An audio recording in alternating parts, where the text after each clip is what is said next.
රටේ ප්‍රථම කාන්තා අගමැතිනී බවට පත් වූ සිරිමාවෝ බණ්ඩාරනායක මැතිනියගේ 98 වන ජන්මදිනය වෙනුවෙන් මේ පුංචි සටහන තබන්නේ ඇයගේ නාමයට කරන උතුම් උපහාරයක් හැටියටය.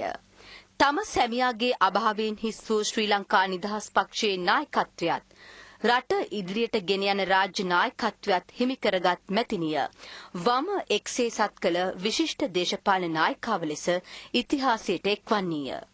මේ රටේ විප්ලවීය දේශපාලනයකට පෙළ ගැසුණු ආචාර්ය එන්.එම්. පෙරේරා, දොස්තර එස්.ඒ. වික්‍රමසිංහ, පීටර් කෙනමන් වැනි වාමාංශික දේශපාලන නායකයන් තම ඇමති මණ්ඩලයට එකතු කරගෙන රට මෙහෙය වූ ශ්‍රේෂ්ඨ නායිකාවක ලෙස ඇය සමස්ත ලෝකයටම සිය දක්ෂතා ප්‍රදර්ශනය කළාය.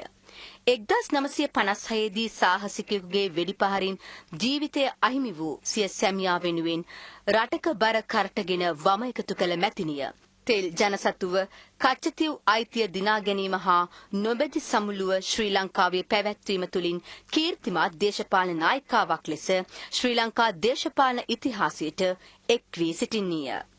දේශපාලනයට එන ඕනෑම කාන්තාවකට වටිනා ආදර්ශයක් සැපයූ සිරිමාවෝ බණ්ඩාරනායක මැතිනිය දෙස් විදෙස් රාජ්‍ය නායකින්ගේ ඉහළ පෙළේ සමුළුවලදී ආකර්ශනීය චරිතයක් ලෙස කැපී පෙනුනාය.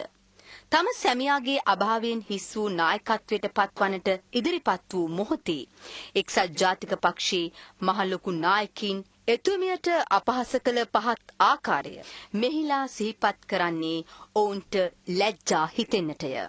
ලොවක් අවදි කළ රටක් දින වූ ශ්‍රේෂ්ඨ නායිකාවකගේ විශාල මතකය ගැන පුංචි සටහනකින් මෙය අවසන් කරන්නෙමු. බෙන්තොට හෝටල් සංකීර්ණයක් විවෘත කරන්නට ගිය වෙලේ මැතිනිය පොල්තෙල් පහන දල්වන මොහොතේ ඡායාරූප ගණට කලබලෙන් ක්‍රියා කළ ඡායාරූප ශිල්පියෙකු පහන වටා තිබුණු හාල්ලට සහ පරිප්පුවට නිසා බිම ඇද වැටුණේය.